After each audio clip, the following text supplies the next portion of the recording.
My name is Naomi Voss. I'm 39 years old, and for the last 14 years, I've read documents for a living, the kind most people sign without reading at all. I'm a title examiner. I spend my days finding the one clause buried on page 11 that changes who owns what. 3 weeks ago, my family invited me to a reunion at the lake house my father left to all three of us. I brought a pen because they asked me to. I just didn't tell them I'd also brought 14 years of knowing exactly what a signature can cost a person who doesn't read the fine print. By the end of that weekend, my brother would try to hand me that pen 3 separate times.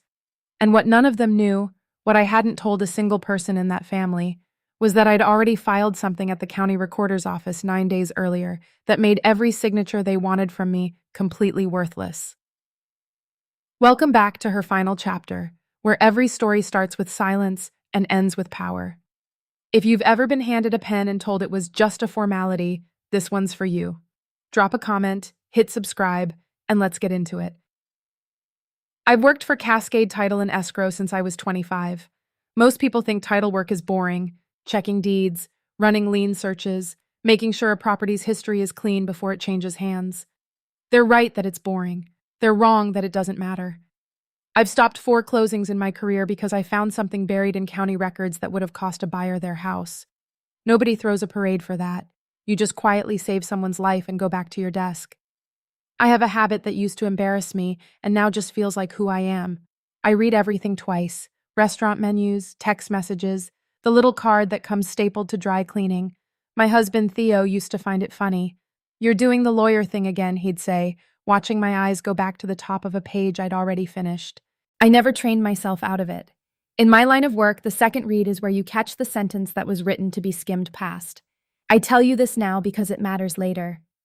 When I got the invitation to the lake house, my father's lake house, the one he left equally to me, my brother Chip, and our sister Dana when he died 4 years ago, I wasn't thinking about deeds or clauses. I was thinking about how long it had been since the 3 of us had been in the same room without an argument starting before dessert. I should have read that invitation the way I read everything else, twice. I didn't, because some part of me, the part that isn't a title examiner, the part that's just a middle child who still wants her siblings to like her, wanted so badly for it to be exactly what it said it was.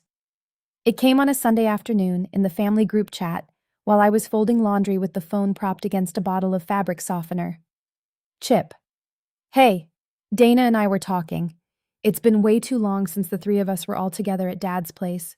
We want to do a weekend up at the lake house next month, just us. Maybe do some updates to the deck while we're there. Nothing heavy, just family time. There's a little paperwork for the renovation permit we'll need everyone to sign, but it's just a formality. You in? Just a formality. I read it twice before I set the phone down, the way I read everything. It was Chip's phrase. I'd heard him use it before, the year he just needed a formality signature from Dana to co-sign a car loan that ended up in collections 8 months later. He'd used it again at the funeral, telling me and Dana that naming himself executor of Dad's estate was just a formality. Someone has to be listed. That was 4 years ago. I still don't have my copy of the final estate accounting he promised to send me. But it was the phrase "the 3 of us" that got me. Chip hadn't organized a family weekend since before Dad got sick. Dana hadn't texted me anything that wasn't a group chat in over a year. I sat on the edge of my bed with a stack of unfolded towels and let myself want something I knew better than to want. Here's what actually happened, because after 14 years in title work, numbers are the only version of my family's history I fully trust. My father, Walter Voss, bought the lake house in 1987 for $18,000, back when the lake wasn't lined with the kind of homes that show up in real estate magazines. He spent 36 years paying it off, fixing the dock himself every spring, teaching all 3 of us to water ski off the same rickety end of it. When he died, the property appraised at just under $900,000. His will was simple and specific: equal thirds, to me, Chip, and Dana, with the stipulation that no sale could happen without unanimous written consent from all 3 owners. Dad added that clause for a reason. He knew Chip. He knew that left to his own devices, Chip would find a way to make a decision for all 3 of us and call it a formality afterward. For 4 years, the arrangement mostly worked, in the loose, undefined way these things work in families that don't like conflict. Chip managed the property taxes and utilities, using a shared account we all contributed to. I paid my third every quarter, $1,100 at a time, without complaint. Dana visited twice a summer with her kids. I visited less, mostly because every time I brought up formalizing anything, a written agreement, a shared ledger, anything with my actual signature on it, Chip would laugh and say, "Nomi, we don't need paperwork, we're family," in a tone that always made me feel slightly ridiculous for asking. I let it go. That's the part I'm least proud of. I've spent 14 years telling clients that verbal agreements between family members are the single most common way people lose property they thought they owned, and I let my own name sit on a $900,000 asset with no real documentation behind my say in it, because pushing for paperwork felt like accusing my own brother of something I didn't have proof of yet. I didn't have proof. Not until 3 weeks before that group chat message, when a colleague at another title company, a woman named Pretty, who owed me a favor from a case I'd helped her untangle 2 years earlier, mentioned, almost in passing, that she'd run a routine title search that week on a lake property and recognized my father's name on the chain of title. She hadn't meant to tell me anything. She just assumed I already knew my family's lake house was under contract to a buyer. I didn't know. Nobody had told me. What I actually wanted, sitting there with that group chat message glowing on my phone 2 weeks later, the thing I never said out loud to Theo, or to Preeti, or to myself until the drive up to the lake, wasn't the house, and it wasn't even the money. It was for my brother, one single time in 39 years, to tell me the truth before I had to go find it myself. My husband has known me for 11 years and has never once let me talk myself out of what I already knew. "You already have the title search," he said, standing in the kitchen doorway with his coffee going cold in his hand, the morning after Pretty's call. "A buyer, an active contract, and a brother asking you to sign renovation paperwork at the exact property that contract is for. Naomi, you do this for a living. If a client brought you this pattern, what would you tell them?" "It's a weekend with my siblings," I said. "It's the lake house." "It's Chip's weekend," Theo said. "You've said it yourself. Every family gathering for 4 years has had his fingerprints on the reason behind it." He set his mug down. "You built a career on reading rooms exactly like this one. Family that suddenly needs your signature on something they're calling routine. Bring a copy of Dad's will. Bring the deed. Don't bring blind trust. You ran out of that a long time ago, and you just haven't said so." I told him I'd bring my laptop, that I'd verify everything myself before I signed anything, that it would be fine. "That's not a no," he said. It wasn't. I went anyway. But I didn't go empty-handed. 9 days before I drove up to that lake, I filed something at the county recorder's office that Chip didn't know existed yet. I'll tell you what it was. Just not yet. Stay with me here, because what I found at that lake house, I didn't go looking for it either. It found me, in the time it takes to charge a laptop in someone else's kitchen. The lake house looked different than I remembered. New composite decking, still smelling of sawdust. A fresh coat of paint on the boathouse.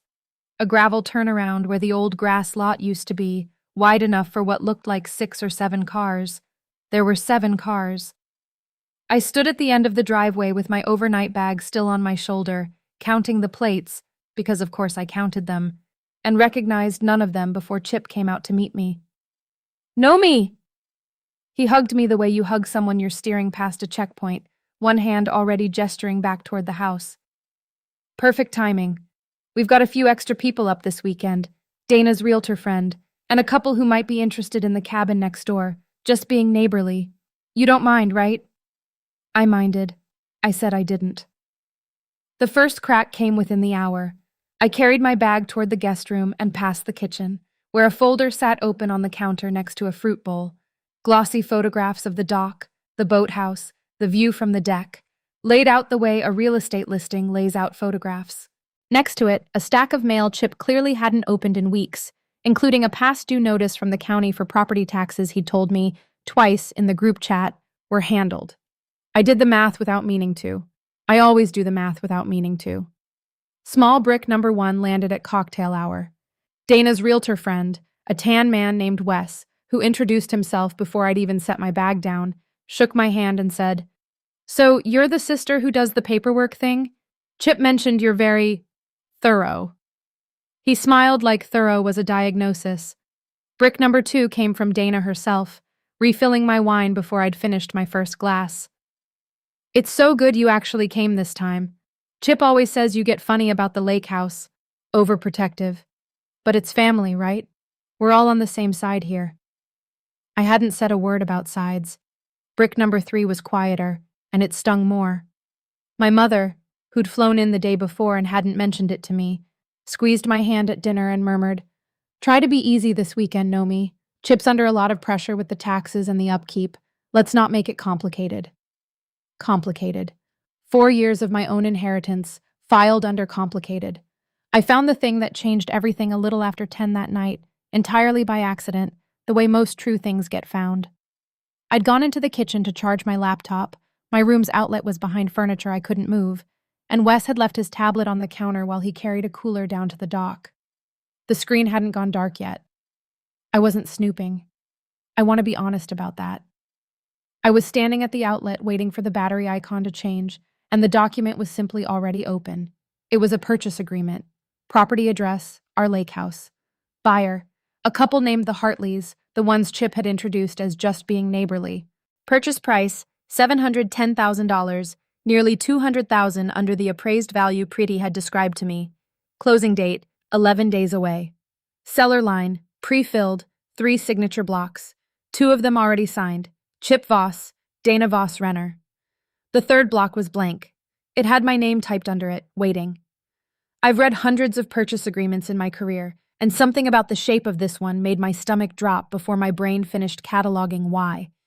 Below the signature page, a rider clause, the kind buried on the page most people never make it to, assigned seller's remaining net proceeds distribution to an account ending in the digits 4471. I recognized those 4 digits. They belonged to Chip. My laptop hit full charge.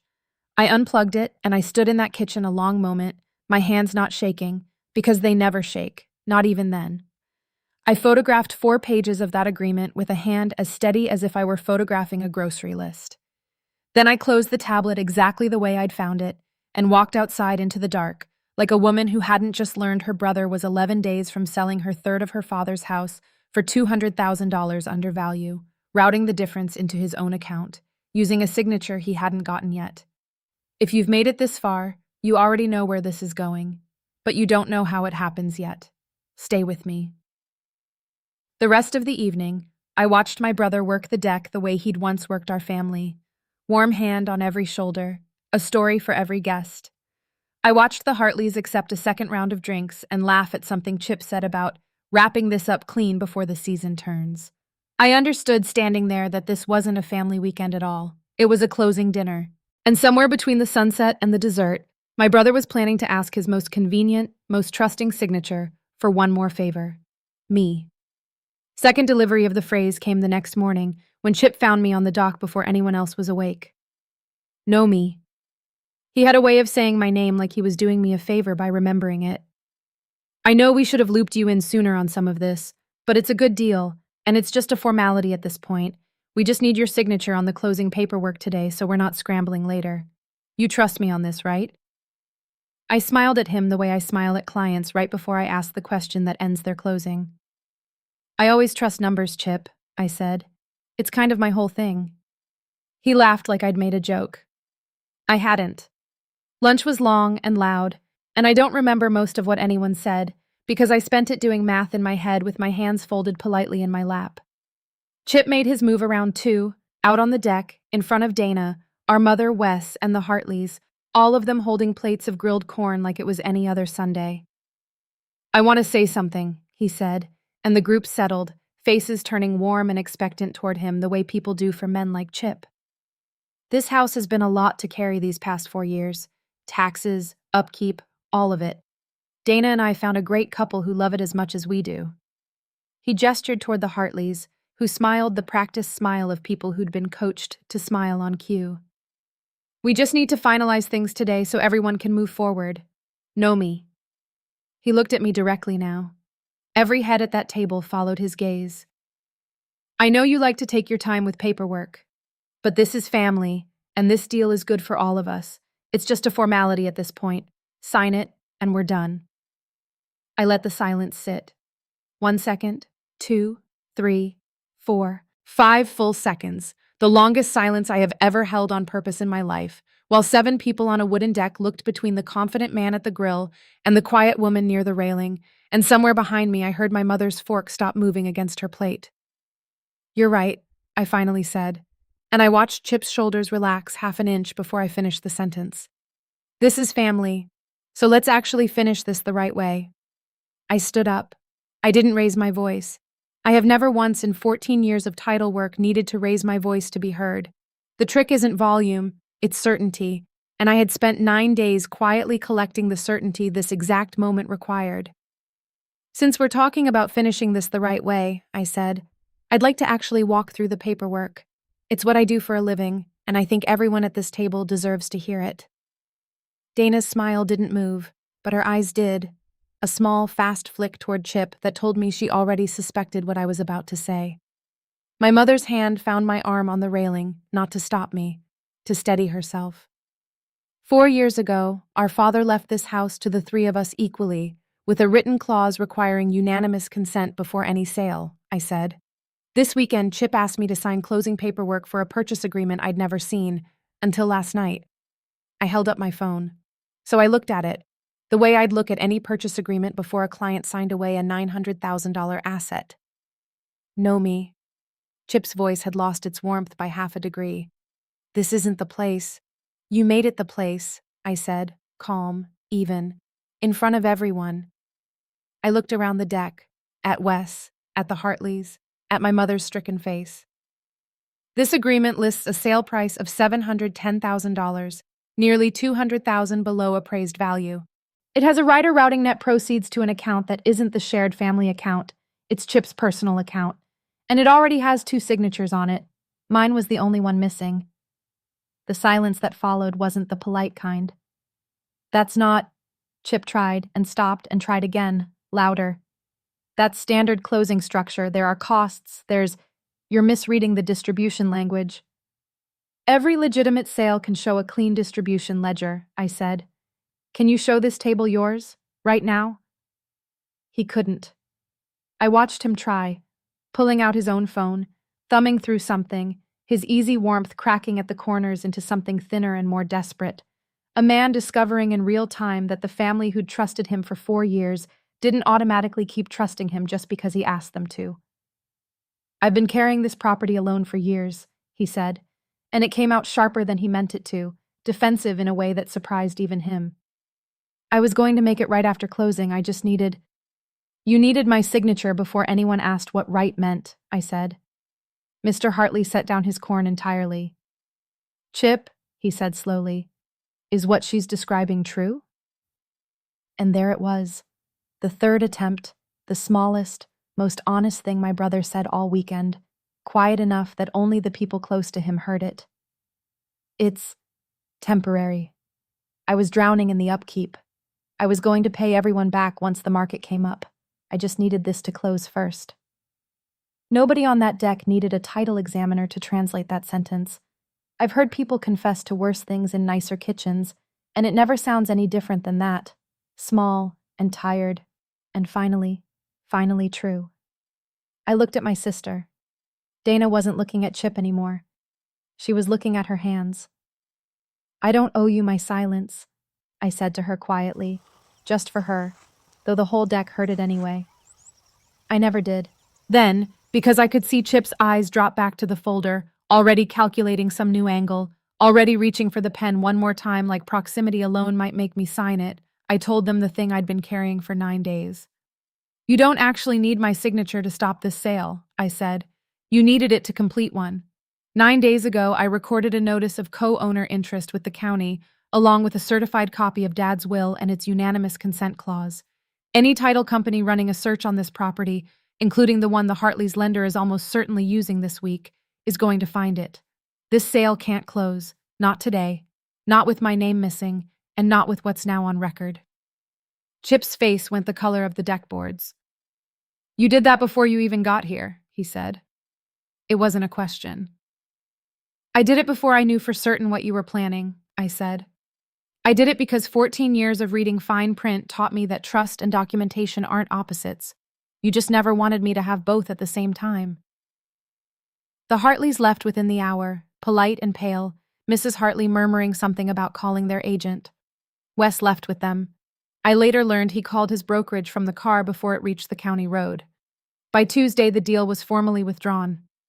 By the following week, an attorney I'd retained the Monday after that weekend, a calm, precise woman named Renata Cole, who specializes in co-ownership disputes, had sent Chip formal notice that any future sale would require a full accounting of the shared property account going back 4 years, an accounting he still hasn't produced.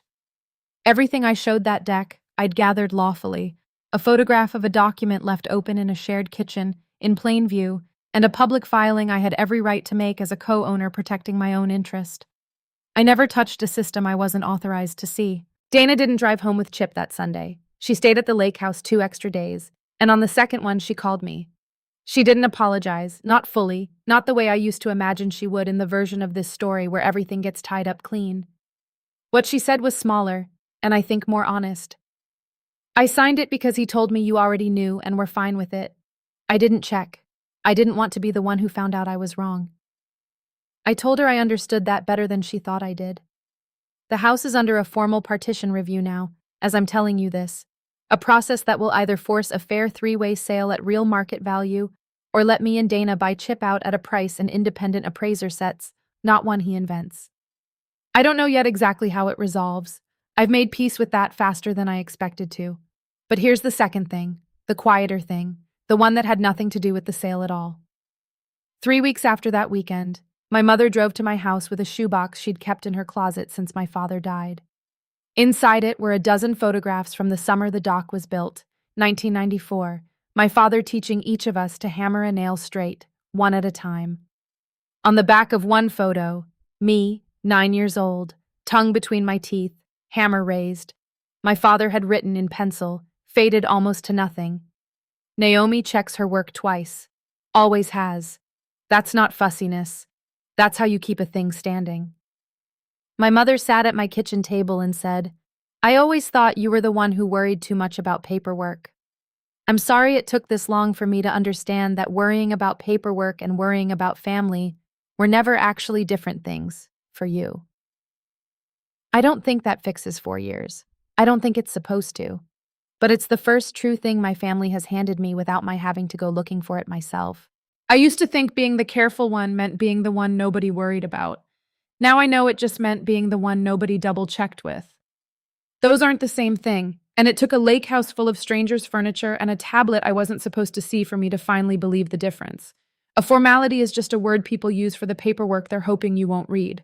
And I stopped skimming past it 4 years too late, but I stopped. That's my story. If it meant something to you, drop a comment and tell me. I read every one. And if you want more stories like this, hit subscribe to her final chapter, because there's another one waiting for you next week.